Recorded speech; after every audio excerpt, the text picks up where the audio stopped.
আসসালামু আলাইকুম। প্রবাসী বাংলাদেশি ভাই ও বোনেরা, আশা করি সবাই ভালো আছেন। সৌদিতে যারা হুরুপ্রাপ্ত আছেন এবং ইকামা নেই, তাদের দেশে ফিরিয়ে আনার জন্য স্পেশাল এক্সিট প্রোগ্রাম চালু করা হয়েছে। এর মাধ্যমে সহজে আপনি দেশে ফিরে আসতে পারবেন এবং ইকামার মেয়াদ বাড়াতে পারবেন। তবে এতে দুঃখজনক ব্যাপার হচ্ছে, সৌদিতে সব প্রদেশের কর্মীরা এই সুযোগ পাবেন না। কারা কারা এই স্পেশাল এক্সিটের আওতায় পড়বেন, ভিডিওটি সম্পূর্ণ বিস্তারিত আলোচনা করা হবে। এছাড়াও কিভাবে আপনি আবেদন করবেন সেটিও জানিয়ে দেওয়া হবে। ভিডিওটি ধৈর্য সহকারে দেখুন।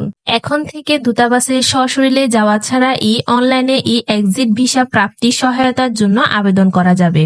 এই বিষয়ে বিস্তারিত নিচে তুলে ধরা হলো।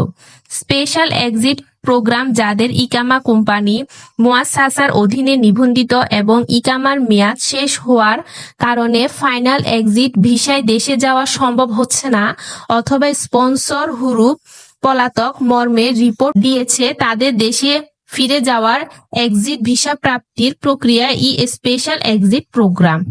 যারা এই সেবা গ্রহণের উপযুক্ত: ক, যাদের স্পন্সর কফিলের শারিকা মুয়াসসাসা সৌদি আরবের রিয়াদ, আল কাসিম, হায়েল, আল জোফ, নর্দার্ন বর্ডার এবং পূর্বাঞ্চল প্রদেশের বিভিন্ন শহরে তাপ আমলের আওতায়।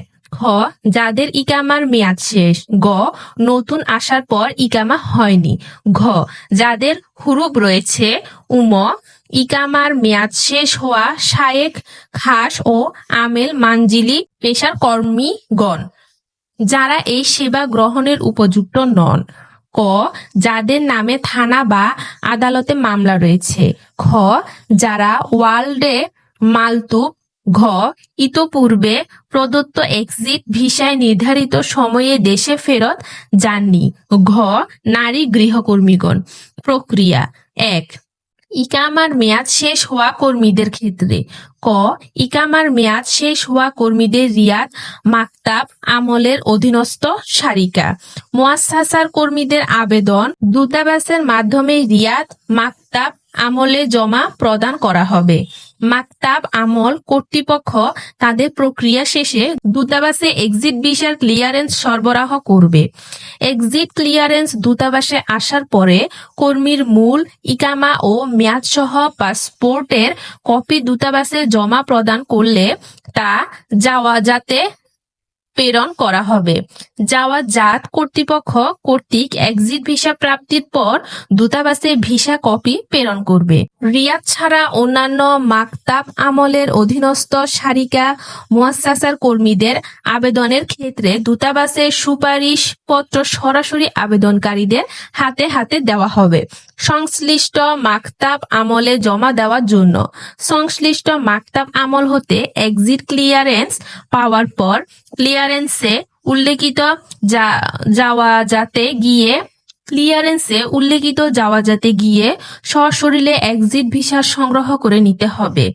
রিয়াদে কফিল এমন শায়েখ খান ও আমেল মানজিলি পেশার কর্মীগণের যাদের ইকামার মেয়াদ শেষ হয়ে গিয়েছে, তারা আবেদনের পর দূতাবাস কর্তৃক প্রদত্ত অ্যাপয়েন্টমেন্ট অনুযায়ী নির্ধারিত দিনে দূতাবাসে এসে মূল ইকামা ও মেয়াদসহ পাসপোর্টের কপি জমা প্রদান করে যাবেন। মূল ইকামা সহ জাওয়াজাতে আবেদন প্রেরণ করার এক্সিট ভিসা প্রদান করলে আবেদনকারীকে সরবরাহ করা হবে। হুরুপ্রাপ্তদের এক্সিট ভিসা পাওয়ার প্রক্রিয়া: ক, রিয়াদে কফিল এমন হুরুপ্রাপ্ত কর্মীগণের আবেদনের পর দূতাবাস কর্তৃক প্রদত্ত অ্যাপয়েন্টমেন্ট অনুযায়ী নির্ধারিত দিনে দূতাবাসে এসে মূল ইকামা ও মেয়াদসহ পাসপোর্টের কপি জমা প্রদান করে যাবেন। মূল ইকামা সহ জাওয়াজাতে আবেদন প্রেরণ করা এক্সিট ভিসা প্রদান করলে আবেদনকারীকে সরবরাহ করা হবে। খ, রিয়াদের বাইরের কফিল এমন হুরুপ্রাপ্ত কর্মীগণের আবেদনের পর দূতাবাস কর্তৃক প্রদত্ত অ্যাপয়েন্টমেন্ট অনুযায়ী নির্ধারিত দিনে দূতাবাসে আসতে হবে। সেদিনই দূতাবাসের সুপারিশপত্র আবেদনকারীর হাতে সরাসরি দিয়ে দেওয়া হবে। দূতাবাসের পত্র নিয়ে সংশ্লিষ্ট জাওয়াতে গিয়ে এক্সিট ভিসা সংগ্রহ করতে হবে। যাদের নামে থানা বা আদালতে মামলা রয়েছে কিংবা ওয়ান্টেড মালতুব, তাদেরকে অবশ্যই তলবকারী কর্তৃপক্ষের নিকট হাজির হতে হবে। মামলা নিষ্পত্তি করে দেশে ফিরে যেতে হবে। নতুন আবেদন করতে কিংবা আবেদনের অবস্থা জানতে কোথাও ফোন করা কিংবা দূতাবাসে সশরীরে আসার প্রয়োজন নেই। প্রিয় প্রবাসী ভাই ও বোনেরা, ভিডিওটি যদি আপনাদের ভালো লেগে থাকে, যদি আপনাদের একটু উপকারে এসে থাকে, তাহলে আপনারা আমাদের চ্যানেলের পাশেই থাকবেন, সাবস্ক্রাইব করবেন এবং কমেন্ট বক্সে জানিয়ে যাবেন পরবর্তী ভিডিওতে আপনারা কেমন ভিডিও চান। ধন্যবাদ।